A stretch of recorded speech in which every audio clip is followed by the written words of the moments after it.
your show host on Perspectives every Monday at this time.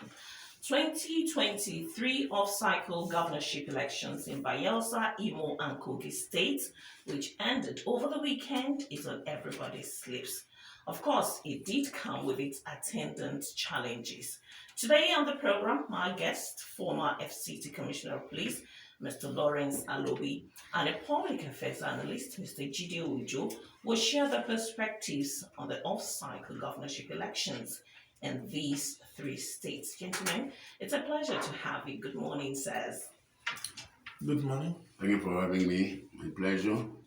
Okay, so let's start this way. In Kogi State, completed result sheet with 1 million naira cash was found on someone. In Imo State, the Labour Party agent was bundled at the collation center, while in Bayelsa and Kogi State, reports also have it that the election was characterized by vote buying and some other malpractices. These are typical of elections in the country, and it doesn't look like it's ever going to stop. Mr. Jide Ojo. Good morning once again. Yes, you've started on the from the negatives. I think my own training as a facilitator and a development person, a development consultant, shows that there are two sides to every coin. Yes, I know, but this is perspectives. perspectives. Perhaps we should look at first what worked well and areas where we can say, okay, maybe we're making some improvement. Okay, it sounds like you didn't listen to our intro. That, of course, it did come with its attendant challenges. Yeah, we're still going to look at possible way out of these things, but we're sharing perspectives on this. So let's take away the bottlenecks first. Then let's look at what other things can now be done. Taking a look at this election, lessons learned that the nation can improve on. So again, I start from the positives. This election outcome was very successful. A winner emerged, at least from Imo and Kogi, a winner emerged on the first ballot. Results were uploaded on IRF portal, no issues as at about 8 p.m., 9 p.m. on Saturday. For Imo and for Imo and Kogi, over 80% of the results of the polling unit have been uploaded. So the fear initially about that, hey, I hope we are not back to February 25 did not happen. And it is because the results were uploaded on the RF that we were able to detect some, falsification of results and some other irregularities. But beyond that, we also saw that the election was largely peaceful. Yes, there were issues, vote buying, there were issues with security breaches, abduction in Bayelsa. One person was allegedly abducted but was later released on the evening of the election. But if you compare that to what has happened in the past, where you will have been recording 5-10 people killed, that didn't happen. But when you look at all of that, coupled with the fact that there was priority voting for persons with disabilities, elections started early in many of the polling units. These are positives that I think we should commend INEC. However, as there are two sides to every coin, we still have issues with desperation of the political elite who decided to resort to self-help. In Kogi, particularly Ogorimagongo, Adavi, Okeyi, Okene, Ajaokuta, in these 4-5 local governments, there were rife allegations of pre-filled result sheets. Of course, out of the 10 wards in Ogorimagongo, 9 allegedly had pre-filled result sheets, and that's a new low for me. Okay, Mr. Alobi, let me take your perspective on this. Just like I mentioned, 1 million naira found on somebody, they all came with the bottlenecks, and it looks like this is not going to stop. How do you share your perspective on this?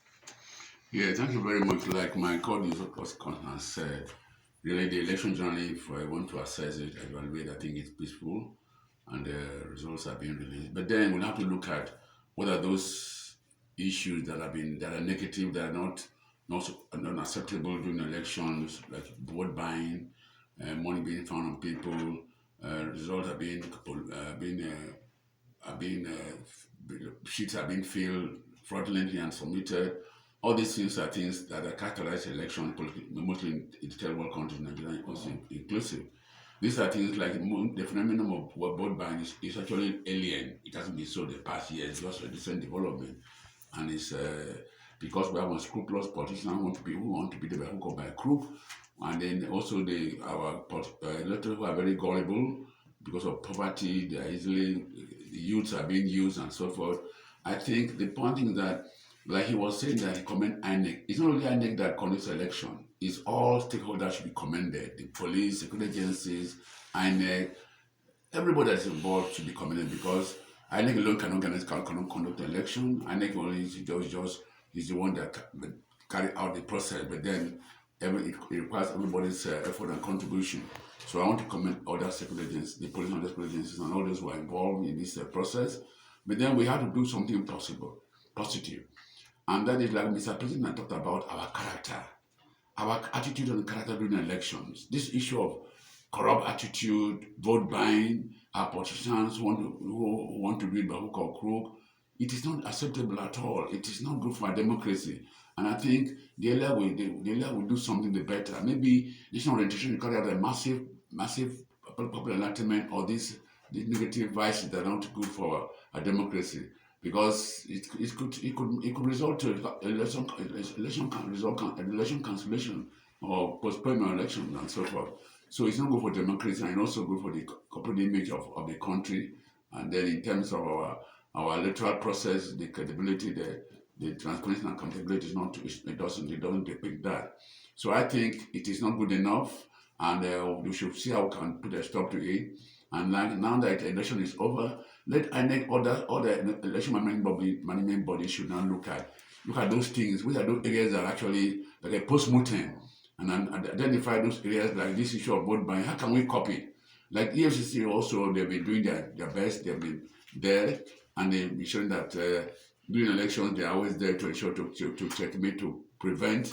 Their presence is also very important. So I think all security agencies, intelligence agencies, they should all work together, analyze the situation, and also those areas that have been identified that are not in line with the Electoral Act, that will not promote a democracy or the credibility and transparency of our election. You should see how they identify those and see how they can subsequent elections.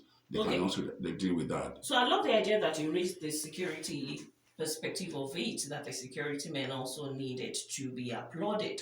I'm looking at, in some states, I don't know if it is all of the states, that we had the presence of the military, not just the police. A lot of them were there, vis-a-vis this election. I'm looking at, was it not because of the presence of the amount of the number of security officers that made it that peaceful? Because everybody seems to be on the edge over what is going to happen, especially in Kogi and Bayelsa. Yes, you see, the warning signals indicate, in any situation, we predict in crisis management, you predict the crisis to manage the crisis. That will never to take proactive action. The massive deployment that they did is just a deterrent. Visibility it's a preventive strategy. So the massive deployment of the military, the police, and other security agencies also is a check. It's one of the strategies, because they're able to assess the tension in those states, and based on previous statistics and records, I'm sure they deployed, and that massive deployment also was very good, because it puts like a show of force. It puts the would-be thugs and criminals, or those who want to snatch ballot boxes, those who cause mayhem, to be know that no, it's not an easy ground for them. So that kind of sort of a deterrent. So I think this, but sometimes people want to cry, oh, why so much deployment?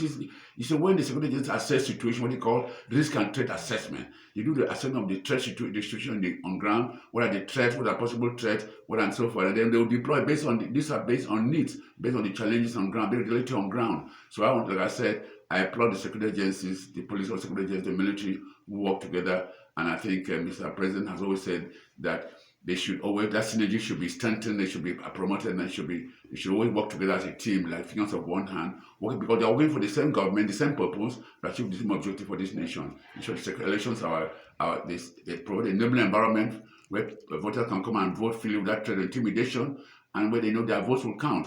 So I think I applaud the security agencies, I applaud INEC, all those who are involved, even the civil society, observers, and so forth. Mr. Ojo, let's look at the presence now or the involvement of military in internal affairs when it has to do with security and election. How do you respond to that? Actually, the court has ruled that the military has nothing to do with election. Yes, it's I think federal court's decision. However, you see, that's why they only provide enabling environment. You won't find them at polling units. You understand? That's the interpretation. So you still have them.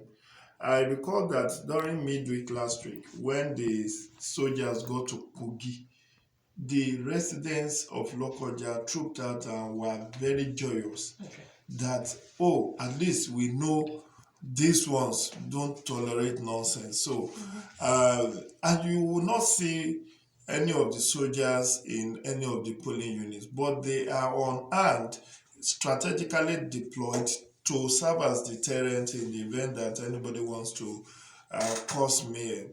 But in spite of that, we still have breaches, and we should not gloss over these breaches. For instance, I expected the police to have been very prompt to rescue the guy that was beaten up, the Labour Party candidate, the Labour Party agent in Imo, who was beaten up in the full glare of the public, even on live TV. The guy was kicked and shoved and, and was dragged out of the place, all because he was trying to raise point to protect the interest of his party. What would you have expected the police to do at that time? To restore law and order there and there, and to forestall the guy from being molested. I mean, they were just watching, they were just looking on as the guy was being kicked. It's all over the social media, it's not something I made up. So I expected that at least there are policemen who secured the collation center. When that happened, they should have quickly rescued the guy. Even if you order him to leave, maybe he was becoming disruptive, you could have simply ordered him to leave. But for the agents of APC to have descended on the guy and beat him black and blue, kicked him here and there, it didn't really show professionalism on the part of the police. There was also another footage where a policeman was paraded as being involved in aiding the rigging. It was beaten. It was beaten. You also saw that. I think the first PRO has come out to say they will investigate and show whether he's truly a genuine policeman or a fake one. But this, we need to flag it, not because it was widespread, because again, I have listened to quite a number of reviews on this election. People will judge based on their own sentiments and political leanings and all of that.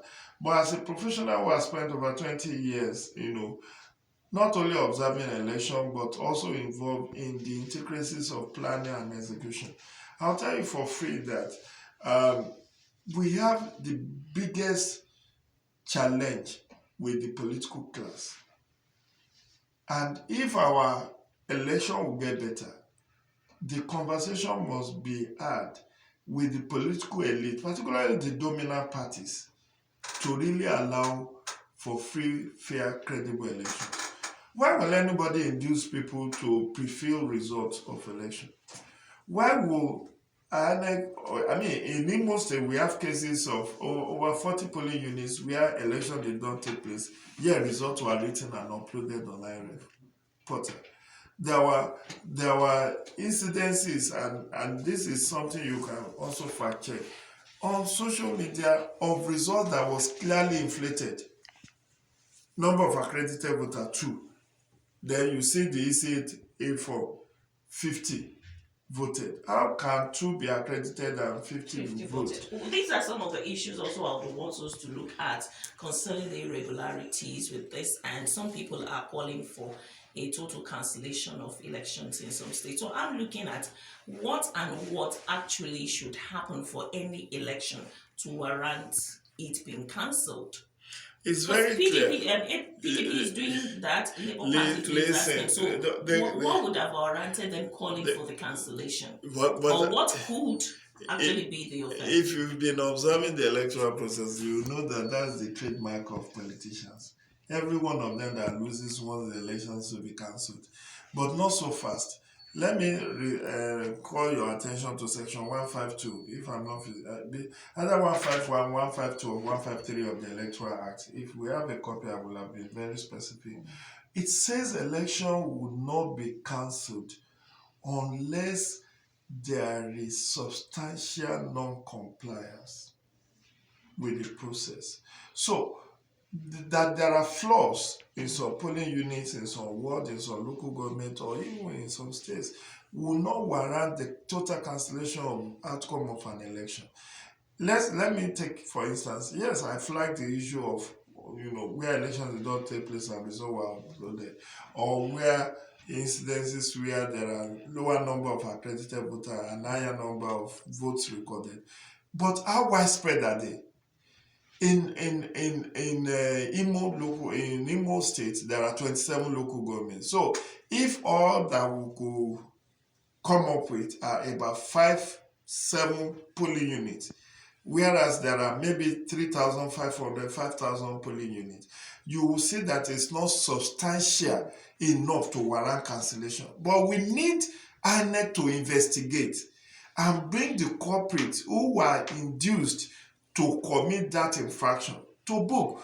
Because if you allow it to slide and say, after all, you will have won all the same, it won't have made any difference. Next time around, you are going to have election, it becomes widespread. Because that is the greatest incitement to crime, is the ability to get away with those crimes. Okay. Like the case in Kogi too, where there are pre-filled results. INEC has said that it's investigating, it knows the identity of those who are posted to that place. Let them be arrested, let them be interrogated, let them be prosecuted. That way, next time, there will be 2 off-cycle governorship election next year in Edo and Ondo State. You won't see this happen if there are people punished for the one that happened this time. But if you allow it to slide and say, oh, you will have won all this thing, it will encourage the desperate politicians to widen the spread in order to gain undue advantage next time around. So that will probably lead us into conversations around people asking for Electoral Offences Commission. And our guest 2 weeks ago, when we talked about employing technology to help in election situations, he was of the opinion that strong institution is what we need the most. That conversation will continue 8-9-2-9. My guest with me in the studio, former FCT Commissioner of Police, Lawrence Alobi, and a public affairs analyst, Jide Ojo. We also have some comments on our Facebook page. Let me start with this one. And it's from Abuja Constance. Yes, I would say there's an improvement because there was not much violence reported. That's him giving his perspective on the election, especially Kogi. Everyone was expecting bloodshed, but fortunately, it didn't happen. Well, that's because my guests here have attributed that to the heavy presence of the security agencies who were responding to the threat that were raised by concerned Nigerians. Iram FL says elections in Nigeria still feels like selection. Okay, another person, Victoria, says we still have a long way to go in this country. There are videos of people rigging all over the internet. How genuine are those videos? It's subject to investigation, I want to believe. Nkemigwe, I think there's an improvement because there was no casualty unlike previous elections. To me, from Faith Samuel, to me there is no improvement because people were rigging during the election. GT Sheikh says, let's take a step back and examine all the elections we have had this year. All have been violent. Some polling units have been inconclusive. INEC and our security operatives have a huge remove for improvements. They have a huge room for improvement in all aspects, especially transparency. These are some of the comments that we're getting on our social media platform. So, Mr. Alobi, let me come back to you. I raised at the beginning of this that despite these irregularities, results were being announced. And of course, people are like, because there is no punishment for bad behaviors, it gets to thrive. So we're looking, a lot of people now have started asking for Electoral Offences Commission. Or is it a strong institution that Nigeria needs to get election right? Yeah, before I respond to that question, let me just remind when Jide said about The policeman that not the policeman, about the court, High Court saying that military should not be deployed in election. Section 217 of the Constitution provides that the military can come in aid of the police when the need arises. And we, like we said, the threat in Kogi, Imo and Bayelsa during these elections, I think, gave rise to the military being deployed massively. And we can see that the result is positive. And like I said, prevention is better than cure. So I think the issue of our constitution is a ground norm, and they override any other law. So even precedents, So I thought also you mentioned that they won't be present at the polling unit, but in the states to at least respond to the threat. No, you don't ever see a military man in the polling unit. And even the policemen and the police, they are also not armed. But what they call the periphery, what they call layers, access control levels. The military are there at the periphery, the outer, the inner with the polling station where polling booth or polling units where you have the policemen who are also not armed. So that the military can be used in the manner the Constitution provides as the need arises to aid the police in civil issues like this, internal security.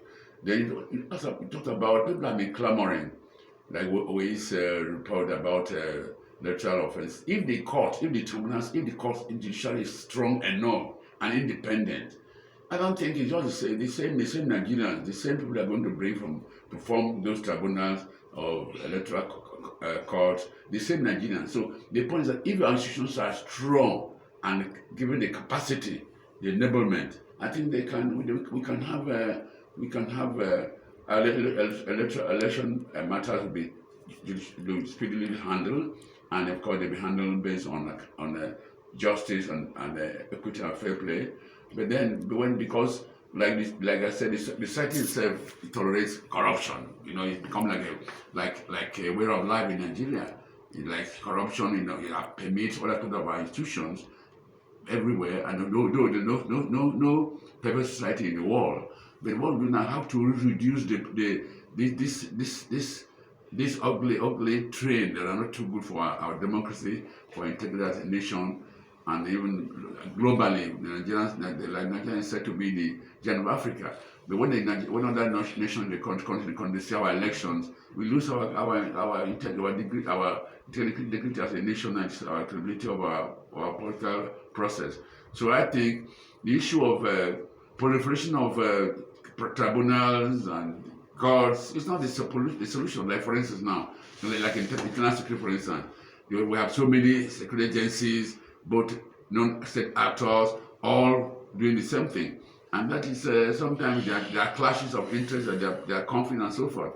So I think if we strengthen our institutions and give those who are there also are well empowered and they are transparent, they have strong moral character, I think they can deliver. Who can they probably give that assignment? Who can governments bestow that responsibility? No, the government, like the judiciary, for instance, the judiciary, for instance, if the judiciary is strengthened and empowered and also enabled through capacity building, through logistics, to be given them all they need to be strengthened, to be upright, and also have men of integrity, men of trustworthy character who will stand and say, who will not be ready to receive bribe, who will not succumb to corruption and stand for and do that. If they are well catered for, they cannot be induced, they will not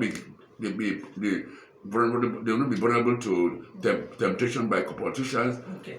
So it's also permitted even the security agencies too. So if they are well taken care of, our police institutions, our security agencies are well provided for, and again the issue of manpower requirement, because now this is just 3 states election. So when you come to the whole entire country, what happens? The manpower deployment will be there, because manpower will not be enough and so forth. And this, when they know, the politicians know that they don't have enough security, they take advantage to cause mayhem. Like now, because the night is peaceful in spite of the threat, because there was massive deployment. Mr. Ojo, Bayelsa collation of the results will likely happen as earlier announced by INEC in the next 4 minutes. They said they will open for continuation at 12. If technology was deployed, how will that probably help special terrains like that in Bayelsa? I'm not sure whether technology isn't deployed now. Or probably enhanced, or unless you are it? talking of electronic voting. Okay. Electronic voting, where you can vote from wherever you are, whether on water, in the air, on the sea, or on the ground. But you see, the one thing we need to understand is attitude is very difficult to call. And desperate attitude of the political class. I keep saying this. See, my guy here has said something about strengthening the institution. Who is to strengthen the institution? It's the political class. They are the one that will make law. The executive will send the executive bill, or they come up with private member bill. But they are self-serving. Many of our laws are self-serving. They want to do things to preserve the status quo because they profit by it. And unless we change that mindset, that, there's a popular saying that politicians think of next election, statesmen think of next generation. Our political class must start thinking about next generation. Would their children be proud of some of the things they are doing, or cause other people's children to do because they want to access power? Because all this issue of, abducting election officials, inducing people to commit electoral fraud, all because you want to be declared winner at all costs. And then these are the same people that will go to church and do Thanksgiving. They will go to mosque and say, Allah be praised. Whereas what you did is wrong. So let our conscience, Mandafino said, conscience is an open wound. A conscience is an open wound. It's only the truth that can heal it. See, if you go to court will talk about substantial compliance. But we know that the election was not perfect. There are flaws, there are infractions. And I've said, let INEC fish out those who are culpable. Those who uploaded fake results, or results where election did not take place. Those who have pre-filled the election result. Those who engage in one malpractice or the other. And let them be investigated, arrested, investigated, and prosecuted. And on time too. And on time. That's the last word, on time, because unlike election petitions that has time limit, according to section 285 of the Constitution of the Federal Republic of Nigeria 1999 as authored, there is no time limit for prosecution of electoral offences. I guess we need to stop the conversation here for today. It's a 30-minute program, Perspectives every Monday. Thank you, Mr. Lawrence Alobi, a lawyer and former FCT Commissioner of Police, and Mr. Jide Ojo, Public Affairs Analyst. Perspective for today was produced by Jide Ojo, supervised by Sadiq Yaro. My name is Buki Tulu. Coming up next, Network News. Stay with us.